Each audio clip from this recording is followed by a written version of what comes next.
Fish Baby Daddy here, going to break down the process of baby brine shrimp. Going to go the step-by-step process on how we actually get this going, so to be the most effective, simplest way for you to do it. Okay, so the goal is we want everything to look like the left. That is what we call liquid gold. I want to get that baby brine going so it looks nice and gold. That tells me it's nice and active. So how do we get it from just looking like that water on the right to how we get it to look like liquid gold on the left? I'm gonna break it down for you. Before I get into the mixture and the concoction of how to make baby brine, I just kind of wanted to show you here what I use for salt. This is something you can pick up at a grocery store. There's a lot of different places you can get this. And this is like $7 or $8 a bag. And this can save you a ton of money instead of going to the aquarium store and actually buying aquarium salt.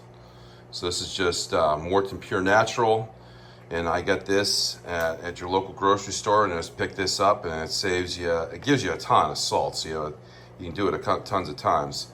The big thing for me is that I had someone give me like an hour lecture on what it means to have good quality salt. And here's the Cliff Notes version. The more minerals and the higher quality salt, the more expensive it is, but the longer you're gonna have, like for instance, baby brine thrive and live because it has more mineral content. This, I wouldn't say this is actually unbelievable. It gives you tons of minerals, but it's a basic salt and it works. So if it works, just keep using it. That's what I use. So there's the Cliff Notes version. So that's kind of salt I pertain to actually gravitate towards. Okay, here's the master concoction. So what I have here is I have a sink with hard water. So I got a lot of hard water, and that works really well with baby brine. I have a container. This is actually my Zis breeder container or brine container. This is 2 liters of water that this holds. So what I'm gonna do is I'm gonna put 10 teaspoons. That's 1 teaspoon. I'm gonna put 10 of those in here. And then what works for me is I'll use this baby brine shrimp eggs. I'll keep in the freezer. And what I'm gonna do is I'm gonna put just a little over 1 teaspoon of that into there too. And then I'm gonna fill it up with water, 2 liters. In about 30 hours, I'm gonna have hatching baby brine. Okay, in there you can see the mix. I got the baby brine eggs and I got the salt.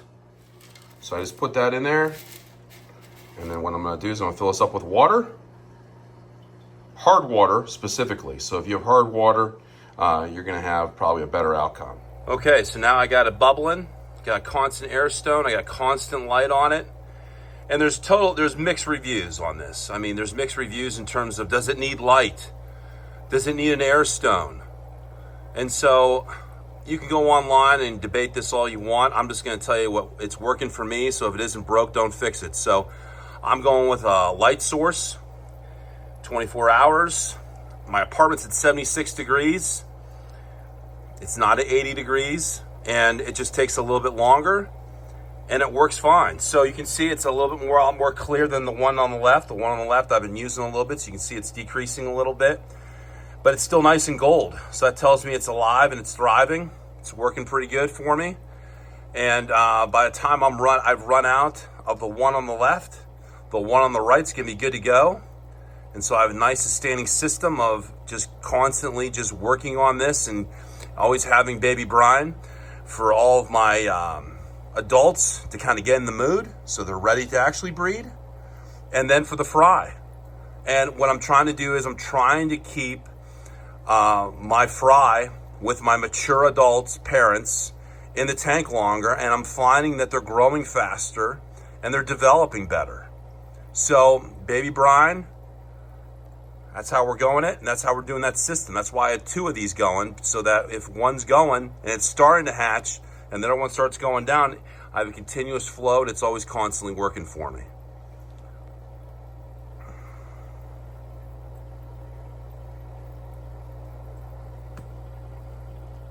So there's a lot of conflicting information, like I said, about baby brine. Some people say you gotta keep it warm. Some people say you gotta have light on it. There's other factors that people going back and forth on. I'm just telling you what works for me. And it's simple. All I'm doing is I'm putting that 10 teaspoons of salt. I got hard water.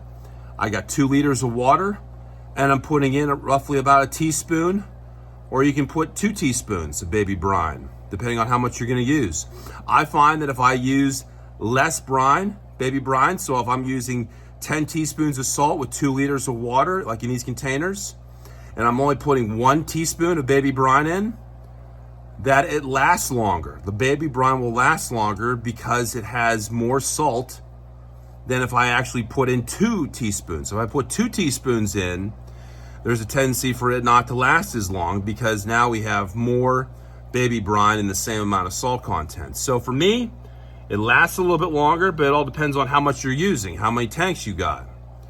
So I have about roughly right now 10 tanks that I'm operating, and I'm only probably less than half of those I'm actually putting baby brine in throughout the week. So for me, 10 teaspoons and 1 teaspoon of baby brine with 2 liters of water, which is roughly about, I don't know, give or take maybe half a gallon of water, and we're good to go. So simple, efficient, keeping it running, keeping it going. You want to measure out how much salt you have, because too much salt can actually halter the process of your baby brine. So you want to measure out the salt in terms of how much you're putting in. And I think you'll be pretty successful and pretty happy with the activation and the activity of your brine. Okay, so what I'm doing now is that you can see I have the lid off there. And so the lid has the air stone, the plastic air stone, the non-clogging plastic air stone that comes with this container attached to it, and I took it off. And what I'm doing is I'm just letting it sit.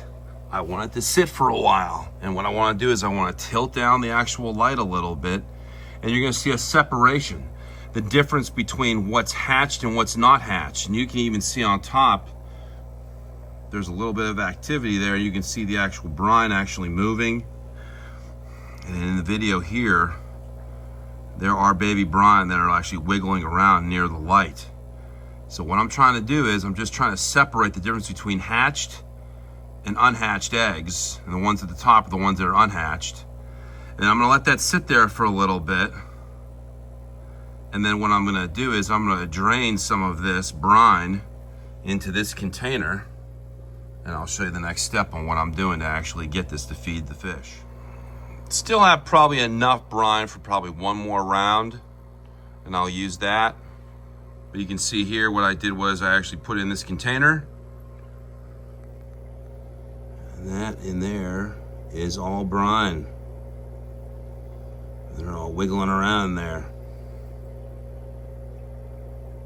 Okay, so then what I did was I took the container and I drained it all into this little net. So you see the baby brine in there, the baby brine net. And then what I'm gonna use is I'm gonna use this turkey baster.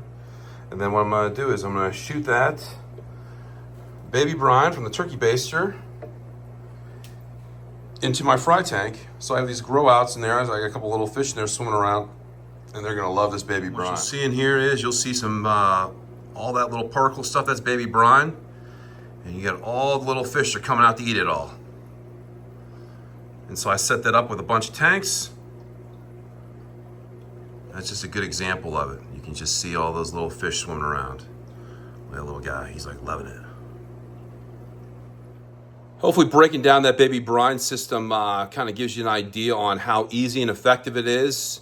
And it's a little bit of a process, but once you get it down, you're gonna have lots of success, and you're gonna have a lot of little fish developing fast with the protein development from the baby brine. And you're gonna have a lot of success with your male and females trying to actually breed. So I'm a firm believer in it. It works for me, and hopefully it can work for you too. Until next time, Fish Baby Daddy.